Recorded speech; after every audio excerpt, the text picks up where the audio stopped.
In the 1st century BCE, the Roman Republic stood at a breaking point. Civil wars had weakened its institutions, ambitious generals commanded personal armies, and the old balance of power was collapsing. At the same time, across the Mediterranean, Egypt, once the dominant power of the ancient world, had become politically fragile, rich in resources but dependent on Roman approval for survival.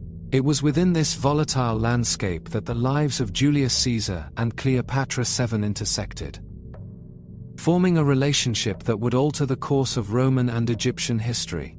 Julius Caesar was already a legend by the time he set foot in Egypt in 48 BCE. A brilliant military commander and skilled politician, he had conquered Gaul, crossed the Rubicon in defiance of the Senate, and emerged victorious from a brutal civil war against his rival Pompey the Great. Yet Rome was still unstable, and Caesar's authority, though immense, remained contested. He needed wealth, legitimacy, and strategic alliances to secure his position and reshape Rome according to his vision. Cleopatra Philopata, by contrast, was young but extraordinarily capable. Ascending the Egyptian throne as a teenager, she inherited a kingdom weakened by internal conflict and Roman interference.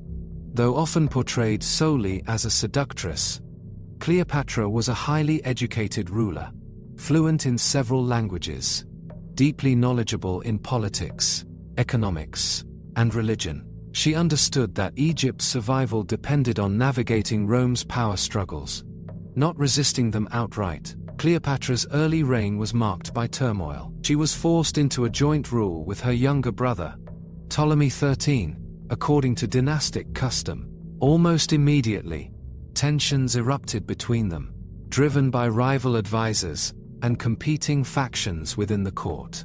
Eventually, Cleopatra was pushed out of Alexandria and fled east, raising a small army in an attempt to reclaim her throne. Egypt teetered on the edge of civil war when fate brought Julius Caesar to its shores. Caesar arrived in Alexandria pursuing Pompey, who had fled to Egypt seeking refuge. Instead, Pompey was assassinated upon arrival by agents of Ptolemy XIII, who believed this act would earn Caesar's favor. Rather than gratitude, Caesar reacted with calculated outrage. Pompey had been his rival, but also his former ally and son-in-law. The killing provided Caesar with both moral leverage and a pretext to intervene in Egyptian affairs. While Caesar resided in the royal palace, Cleopatra devised a daring plan. According to later accounts, she was smuggled into the palace wrapped in bedding or a sack, presented secretly to Caesar. Whether embellished or not, the encounter itself was decisive. Cleopatra impressed Caesar not merely with charm, but with intelligence, political insight, and a clear vision for Egypt. She argued her legitimacy as ruler and positioned herself as Rome's most reliable ally in the region. Caesar saw opportunity. Supporting Cleopatra offered him access to Egypt's immense wealth, strategic control over grain supplies vital to Rome, and a loyal partner in the eastern Mediterranean. Their alliance quickly became both political and personal. Caesar backed Cleopatra militarily, igniting the Alexandrian War, a violent struggle within the city that culminated in the defeat and death of Ptolemy XIII. With her brother gone, Cleopatra was restored to the throne, now ruling jointly with another younger sibling, Ptolemy XIV. Though real power rested firmly in her hands, Caesar remained in Egypt for months afterward, an unusual delay for a Roman general, with unfinished business elsewhere. During this time, their relationship deepened, and Cleopatra became pregnant. In 47 BCE, Cleopatra gave birth to a son named Ptolemy XV, later known as Caesarion. She openly declared Julius Caesar to be the child's father. Caesar never formally acknowledged Caesarion as his heir under Roman law, but he did not deny the claim either. For Cleopatra, the child symbolized more than personal affection. It was a political statement, binding Egypt's royal bloodline to Rome's most powerful man.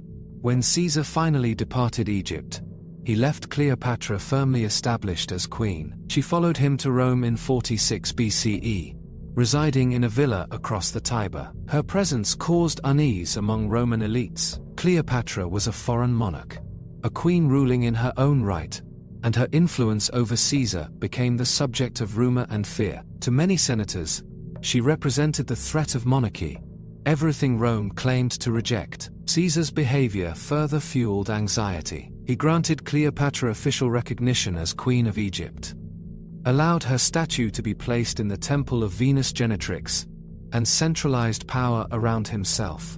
Though he never declared himself king, his accumulation of titles and honors suggested an erosion of republican norms.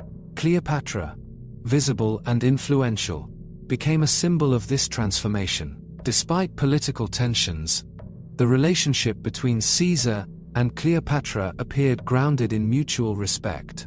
Cleopatra admired Caesar's ambition and intellect. Caesar valued Cleopatra's loyalty, wealth, and strategic acumen.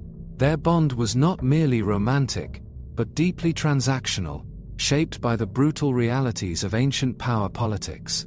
On the Ides of March, 44 BCE, Julius Caesar was assassinated by a group of senators who claimed to be restoring the Republic. His death sent shockwaves through Rome and beyond. Cleopatra, still in Rome at the time, suddenly found herself dangerously exposed. Without Caesar's protection, her position became untenable. She quietly left the city and returned to Egypt, where she soon consolidated her rule by eliminating her co-ruler Ptolemy. 14. Likely to ensure Caesarion's position. Caesar's death marked the end of their direct partnership, but its consequences endured. Cleopatra now faced a Roman world descending once again into civil war. Caesar's adopted heir, Octavian, and his ally Mark Antony would soon dominate the political stage. Cleopatra's future decisions, especially her later alliance with Antony, were shaped by her experience with Caesar and the model of power he represented. The legacy of Caesar and Cleopatra's relationship has often been distorted by myth. Ancient Roman writers, many hostile to both figures, depicted Cleopatra as manipulative and dangerous, blaming her for corrupting Roman leaders. Caesar was portrayed as weakened by love, distracted from Roman virtues by foreign luxury. These narratives served political agendas, particularly those of Octavian, who would later use similar propaganda against Cleopatra during his war with Antony. Modern scholarship paints a more complex picture. Cleopatra was not a passive figure wielding beauty alone. She was a ruler making calculated decisions in an era dominated by military force. Julius Caesar was not blindly enamored, but acutely aware of the strategic advantages Cleopatra offered. Their relationship was extraordinary precisely because it combined intimacy with statecraft. Their story also reflects a broader historical transition. Caesar's involvement with Cleopatra symbolized Rome's shift from a republic wary of kings to an empire willing to absorb and dominate foreign monarchies. Egypt, once independent and powerful, became increasingly entangled in Roman affairs, its fate tied to the ambitions of Roman leaders. Though Caesar and Cleopatra never ruled together as monarchs, their union represented a challenge to Roman tradition. A Roman dictator aligning himself so closely with a foreign queen unsettled established power structures and cultural boundaries. The fear was not merely of love, but of transformation, of Rome becoming something unrecognizable. In the end, their relationship reshaped both personal and political histories. Cleopatra secured her throne through Caesar's support and gained international legitimacy. Caesar expanded his influence eastward and strengthened Rome's grip on Egypt. Yet their bond also contributed to the backlash that led to Caesar's assassination and set the stage for further conflict. The love between Cleopatra and Julius Caesar did not survive Caesar's death, but its impact echoed through the decades that followed. Their son, Caesarion, would later be executed by Octavian as a political threat. Egypt would eventually fall under Roman control, and the Roman Republic would give way to imperial rule.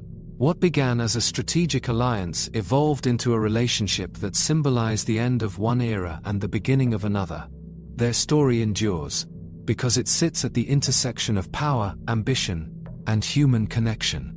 It is not merely a tale of romance, but of two leaders navigating a collapsing world, each seeking survival, legacy, and control. In that fragile moment, their lives converged, and history was permanently altered.